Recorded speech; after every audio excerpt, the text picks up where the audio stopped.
All right, let's begin. So today we're going to be discussing our quantum mechanics presentation, and we're going to continue from some of the ideas from last time.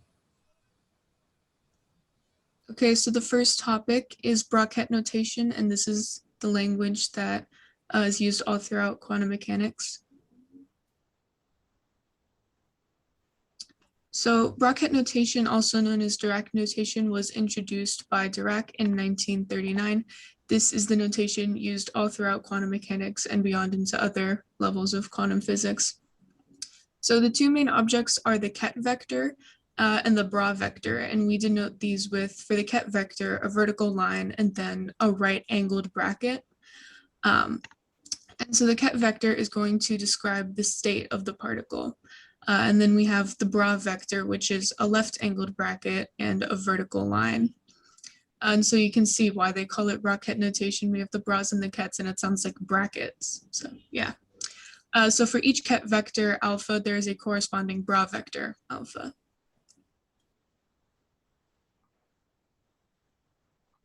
So if you multiply a bra and a ket, since they're vectors, that's going to form an inner product or a dot product.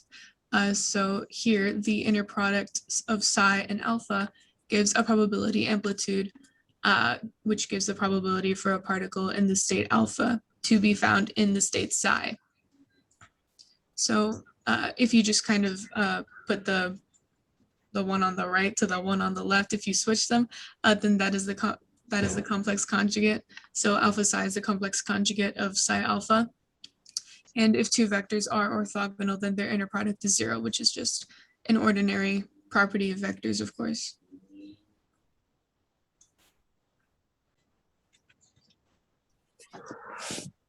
Another important object in quantum mechanics is operators.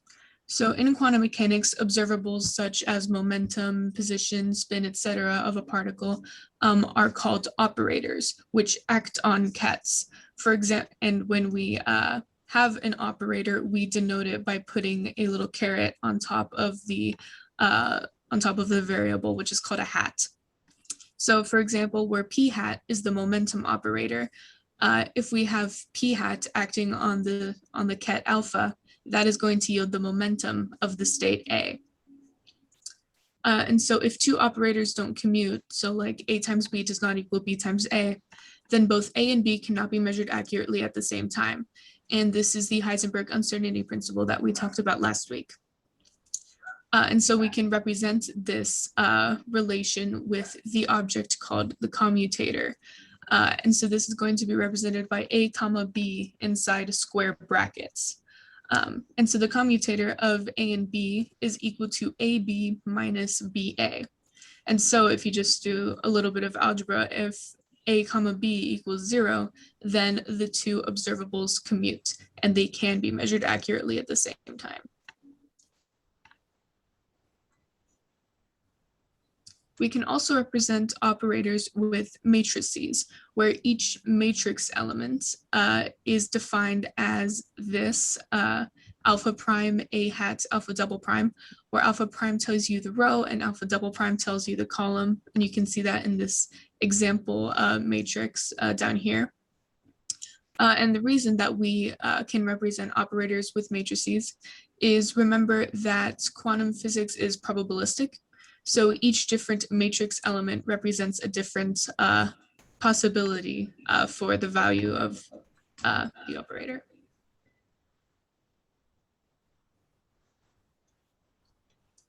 The next important object is the expectation value, which is going to tell you the expected value of a measurement. And again, since this is probabilistic in experiments, it's going to be the average measured value. And so we denote the expectation value by just left angle bracket, the variable right angle bracket. And that is going to be equal to alpha B alpha.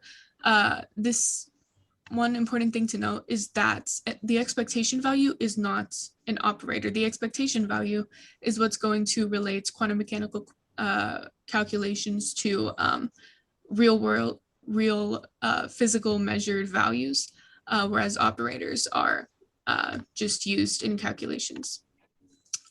So the expectation value of an observable can be calculated by inserting the operator for that observable. You're busy. No, it's just. In the integral of the wave function over all space. So for example, the expectation value of position, which is going to tell you the average measured value of position, is going to be equal to the integral over all space from negative infinity to positive infinity.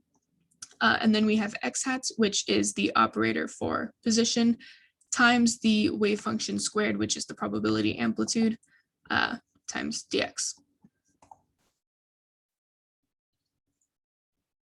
So now we're going to review the Schrodinger equation, which we discussed last week. So if you remember last week, we introduced the wave function. So introduced by Erwin Schrödinger, the wave function psi of x of a system describes how the particle propagates through space as a wave. Schrödinger interpreted the amplitude of the wave function as the charge density, which turned out to be incorrect. Max Born made the correct interpretation, which is that the amplitude of the wave function describes the probability of finding the particle at that point in space.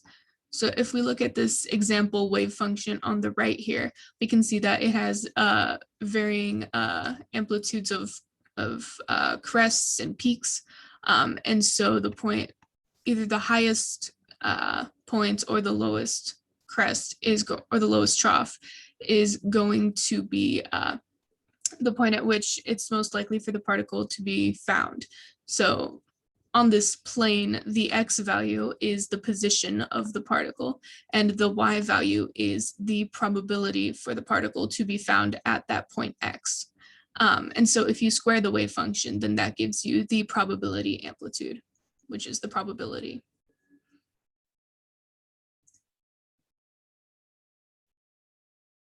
We also introduced the Hamiltonian operator. And so that is just going to describe the energy of the system.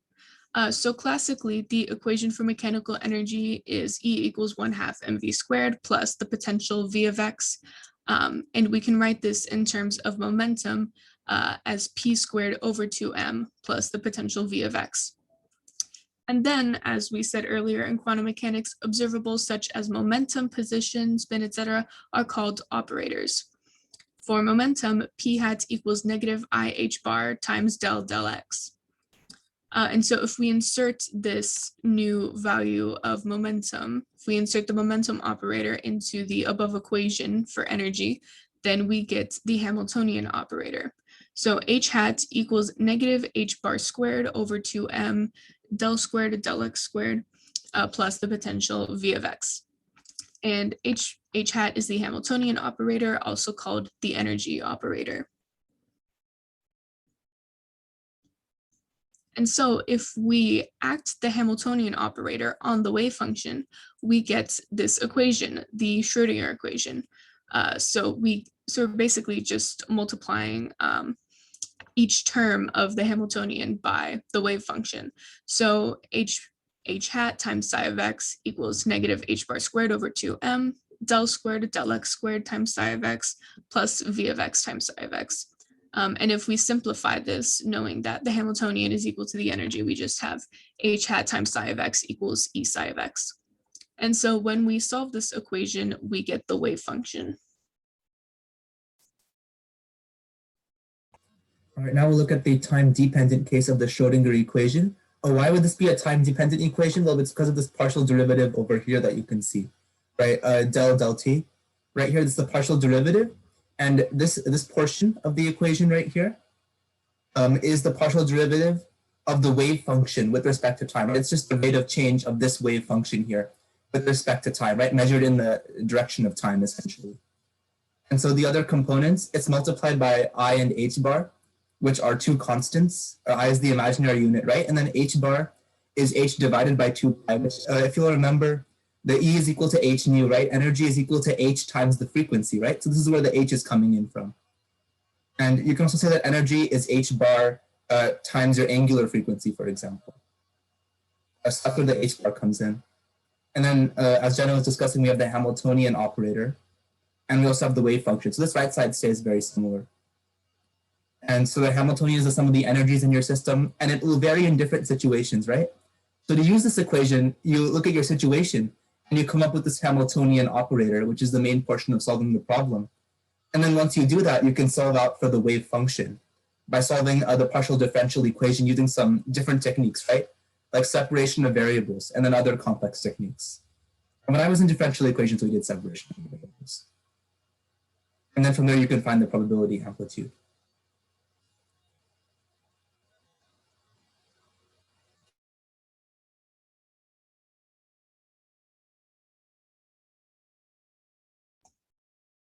Okay, so now we will discuss the Copenhagen interpretation.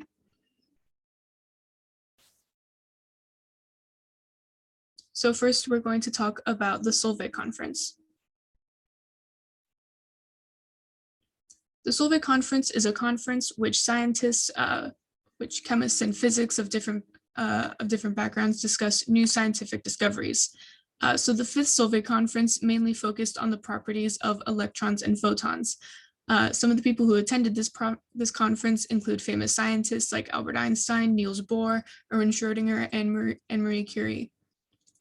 Among the 29 scientists that attended this conference, 17 of them won the Nobel Prize. So you can kind of get a sense of how influential and important these people are to the field of science, physics.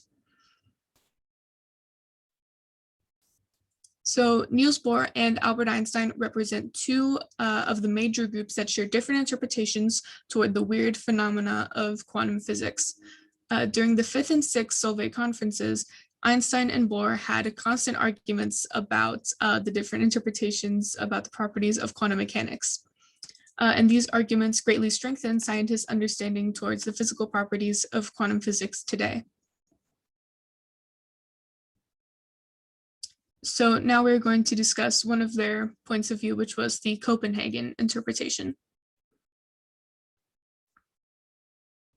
So the Schrodinger's cat, which you might have heard of, is a thought experiment that discusses the problem concerning the Copenhagen interpretation. It addresses two major problems of quantum physics.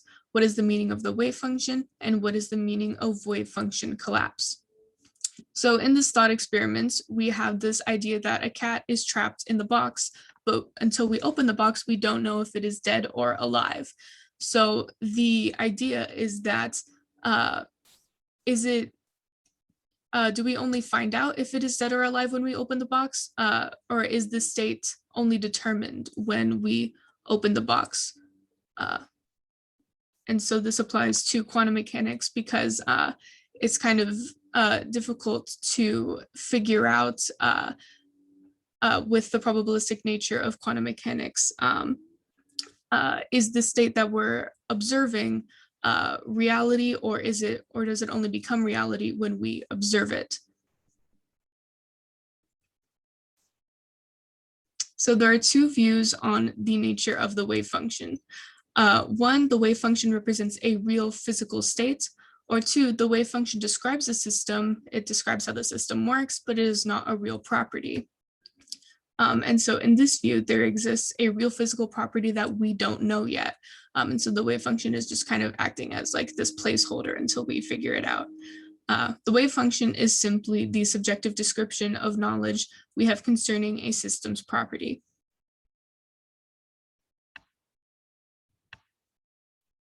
So the Copenhagen interpretation is currently the most popular explanation concerning quantum physics. Its leader includes scientists like Niels Bohr and Werner Heisenberg. The most important idea of the Copenhagen interpretation is that there is no objective reality independent of the observer. So what Niels Bohr said about it is that everything we call real is made of things that cannot be regarded as real. And Heisenberg said that what we observe is not nature itself, but nature exposed to our method of questioning.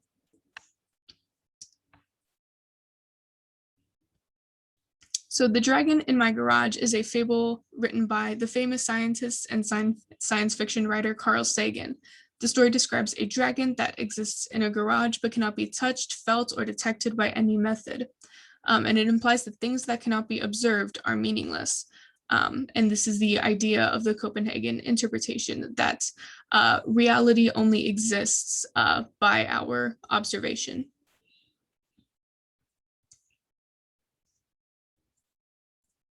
So a few questions to solidify what we're talking about. So question, does the world change according to our subjective observations? No, you were simply bounded by the idea that states. Is the world fake? It doesn't matter. The only things that it doesn't matter. Only things that you truly see or experience are the things that matter.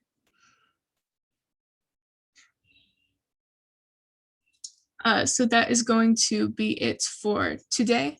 Next week, we will talk about quantum wells and other topics. Thank you for coming, everyone. We hope you enjoyed this quantum mechanics presentation. All right, thank you, everyone. Today was a bit of a shorter day. We were able to look at a lot of interesting topics, including the foundational Copenhagen interpretation, and we'll look at quantum wells next time and some demonstrations. Thank you, everyone.